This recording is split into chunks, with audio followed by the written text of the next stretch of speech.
Alors voilà, on a amené l'image sur le côté et on va essayer d'avoir de l'ordre, c'est-à-dire qu'on va mettre les images sur un calque rien que pour elles. Donc vous faites apparaître la palette des calques, menu fenêtre calque.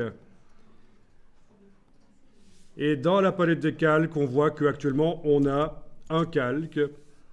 On va donc créer un deuxième calque en cliquant sur le bloc de feuilles. Ce deuxième calque, on peut le nommer image. Vous double-cliquez sur son nom, les options de calque apparaissent, vous l'appelez image au pluriel, parce qu'en fait, ça va contenir toutes les images.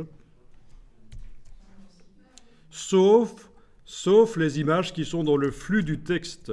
Parce qu'en fait, le premier calque, je vais le renommer texte. Et bien entendu, il n'est pas possible que les images qui sont dans le flux se trouvent sur le calque image, parce que le texte est dans le calque texte. Donc ça, c'est un cas particulier, les images dans le flux, comme on a fait précédemment. Elles ne peuvent pas aller sur un calque différent du bloc qui les contient.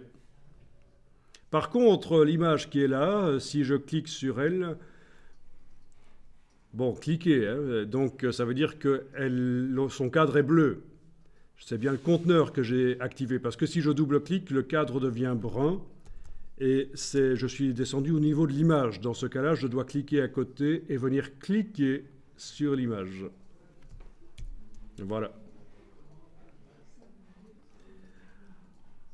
Ensuite, quand vous avez ça, vous voyez un petit carré qui apparaît sur le calque qui indique que l'image fait partie de ce calque-là. L'objet actuellement sélectionné fait partie de ce calque-là. Pour le transférer sur l'autre calque, c'est très simple. On prend le petit carré, on le déplace d'un calque à l'autre. Et voilà. Et alors, le calque image, il a ces vecteurs qui apparaissent en rouge. C'est comme ça que c'est venu dans InDesign. Si ça vous ennuie, c'est possible de changer. Mais voilà, et donc le bord de l'image est maintenant rouge, c'est tout à fait normal. Tout ce qui fait partie du calque image va apparaître avec des vecteurs rouges. Si on double-clique sur l'image pour descendre au niveau donc du contenu du bloc, on a une couleur cyan. En fait, la couleur qui est utilisée pour montrer qu'on travaille sur le contenu, c'est toujours la complémentaire de la couleur du bloc.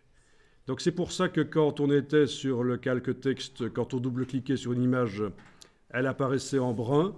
Et ici, quand on est sur le calque image, quand on double-clique sur un bloc, il apparaît en cyan. Donc, voilà. Eh oui, je sais, c'était fort.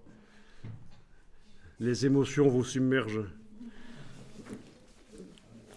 Comme le Titanic, vous êtes submergé.